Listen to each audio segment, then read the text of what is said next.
My name's Dr. Matt Pennetti, and I'm a Neuro-Structural chiropractor here in Centennial, Colorado. My office is called Prime Chiropractic. We're one of the only Neuro-Structural chiropractic clinics in the Colorado area, and our focus is on core problems in your spine and your nervous system that can contribute to pain, but may also contribute to other things that you're not necessarily thinking about because of the nervous system inside.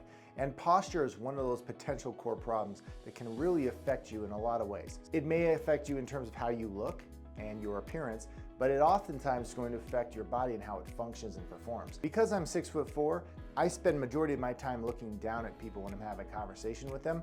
I'm also working on tables where I'm primarily looking down. If I'm on a computer or a cell phone, that also causes my gaze typically to be at least at a downward slant. So I'm constantly having to employ these strategies myself.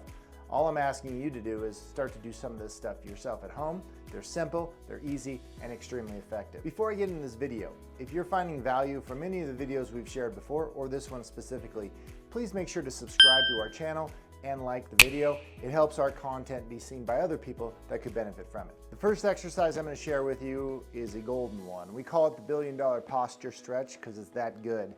I would suggest you get something like a yoga block or a pool noodle or something pretty hard and firm that you can place behind your shoulder blades. So you're going to stick it up at about that level. Now what I see with a lot of people who are constantly sitting at their desks is that their butt is starting to tuck underneath. So as they sit, they round their lower back like this and their butt shifts underneath them. This exercise is going to help offset some of that. The other thing that happens as you tuck your butt underneath you is your head drifts forward like this and your shoulders round. You begin looking like a shrimp. And to avoid the shrimp posture, this exercise is great to offset that. So put the block or whatever device you're using behind your shoulder blades. And then what we're going to do is we're going to tilt our pelvis forward. We call it anterior tilt. So instead of tucking your butt underneath you, you're actually going to arch your butt back as far as we can. Some are going to be better at this than others, depending on how your spine and your hips are more comfortable and positioned.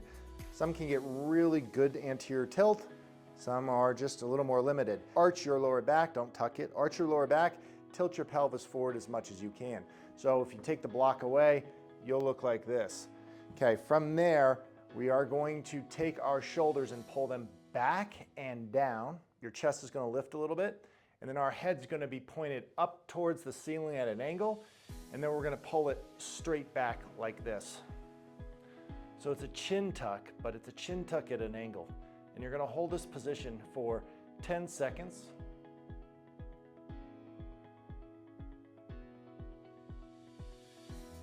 And then relax. Get yourself settled, calm down, relax, because it is a strenuous exercise if you're doing it properly. And then get back into it and repeat this. And I'd suggest doing this 10 different times, holding for 10 seconds. Looking at this from the side view, you're going to see the device go behind the shoulder blades. You're going to see me arch my back and tilt my pelvis forward, lift my chest, pull my shoulders down, head looking up at an angle, and then retracting back. If you've got any questions about the $1 billion posture stretch, comment below and we'll be happy to help you or answer those questions. Another amazing strategy for someone who's sitting at their desk and wants to improve their posture is to help with some of the rounding that the shoulders often get into. And when you look at the physiology involved, why the shoulders would round, it's typically because of tight pecs and muscles on the front of your body that pull you here. So stretching those out can often be really helpful. Place your arm in the door frame like so, okay? Elbow, hand are all firmly on that. And then step forward almost like a lunge, arms still in the door frame, and try to square your body to the wall in front of you or whatever you're looking at, and stretch this entire region of your chest and your pec. Hold that for 10 to 20 seconds.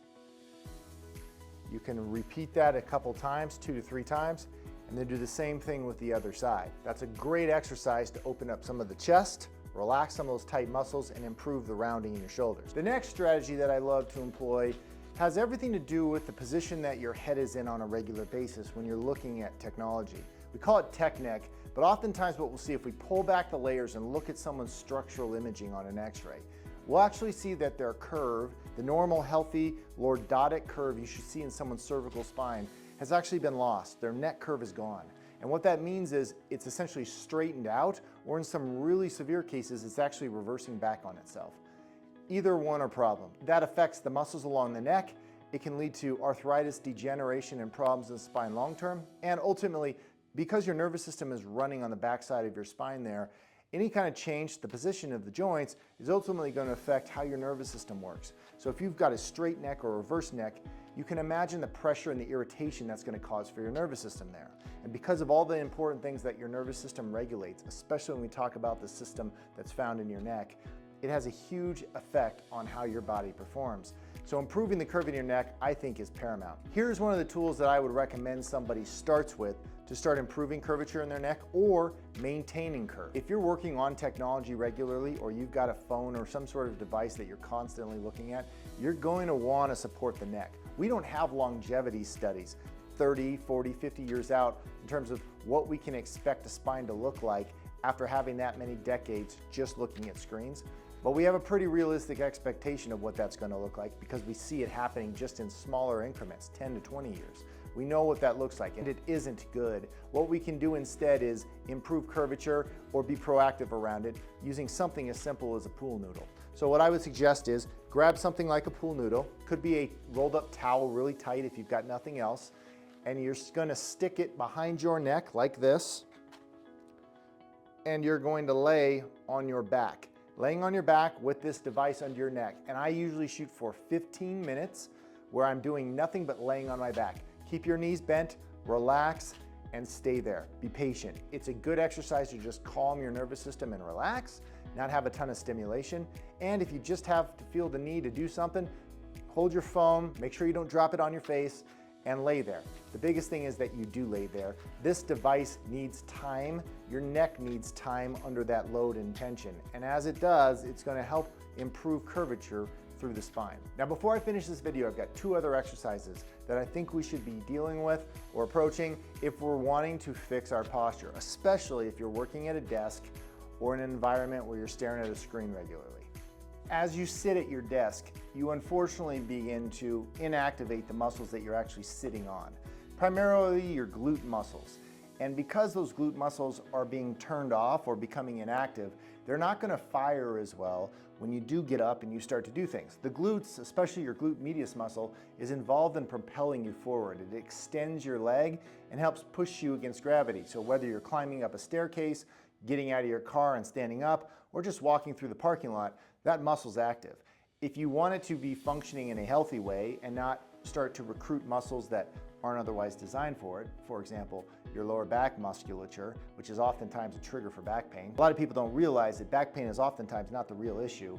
It's something that's going on in the hips or the glutes, and that's putting more pressure on the lower back, forcing it to function more than it was designed to, and eventually it fatigues and gives out. So to avoid those issues and to improve your posture, improving glute strength is a key piece. One of the best ways to do that is through a bridge exercise. Bridges are done best in a controlled environment. And when I say controlled, I like to lift my butt off the ground by first tilting my pelvis. I lift my pelvis first, which is my sacral joint. Then I try to lift my L5, L4, L3, L2, L1 vertebrae off the mat afterwards. So we're going in order. Sacrum is the bottommost vertebrae. Then there's L5 right above it, L4, L3, L2, L1. So watch me do this. I will round my butt a little bit underneath, tuck it under, and lift like that. And then as I go down, I'm going the exact opposite direction or opposite way. So L1 touches first, L2, L3, L4, L5, and lastly, sacrum. So that's the controlled glute bridge. I would strongly recommend you go about this the same way versus just lifting straight off the mat like that. A lot of times you're going to create compensation. You might have joints that are sagging. You might not fire muscles the way they're supposed to either. And one of the best ways to do this exercise to make sure you're getting the activation in your glutes is actually to take a resistance band and wrap it around your thighs here. So take the band, wrap it around the thighs, which will inherently pull your knees towards each other. And in order to engage your glutes pull legs out, or we call it externally rotate. It rotates your knees out, which is a great exercise for you to be doing while this glute bridge is happening. You're gonna do it subconsciously, you're gonna resist the band, and as you do that, lift up off the ground. And again, going back down the opposite direction. I'd recommend doing 10 to 20 of those in a set and repeating 2 to 3 times. The last step on this process is stretching out our hip flexor muscles. And those are the muscles that are going to pull our knee to our chest. And if you think about when you sit at your desk, the position you're oftentimes in is where your knee is approximated or closer to your chest. So what we're going to do in this exercise is actually try to get it as far away from our chest as possible. So you can do this many ways. I find this to be one of the easiest ways to do it. Everybody's got a bed at home or couch or something that you're comfortable laying on. The idea here is to try to get our knee as far away from our chest as we can.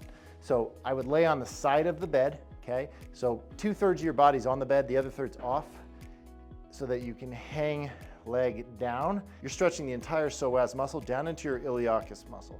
And the further down you can let this leg go. Unfortunately, I'm probably too tall for this table. The higher up your bed is, or the sofa, the better. But you want to be able to lengthen and let that leg just drop and allow gravity to pull. That pull is the stretch. And I would stay here for 20 to 30 seconds, and I would repeat it 2 or 3 times. So there you have it. That's a day-by-day protocol to help fix your posture and offset the stress of what you're doing every day at your workspace. Try that out, rinse and repeat, and let us know how it goes in the comments below. Thanks for watching.